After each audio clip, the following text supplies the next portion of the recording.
Hi guys, today I would like to show you how to improve audio recording quality using Dolby on app on Realme Note 60. Firstly, go into Google Play Store, tap on search in the search bar and search up Dolby on. Now install the app.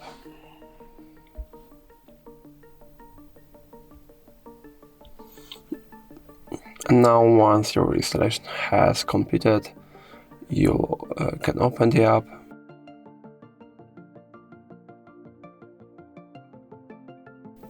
Okay, now we can open the app.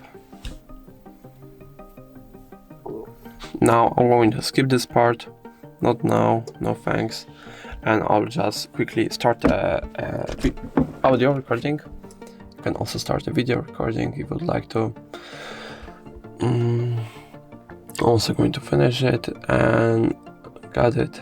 Now on the bottom left corner you're going to see, your gallery here, and here is the video they have just made. And now if this icon is colorful, it means the audio is being played with effects of Dolby app. But if you press on this button and this icon turns gray, it means the audio is going to be played raw. So that's going to be all. If I helped you, please leave a like and subscribe, and if you have no questions, let us know in the comments.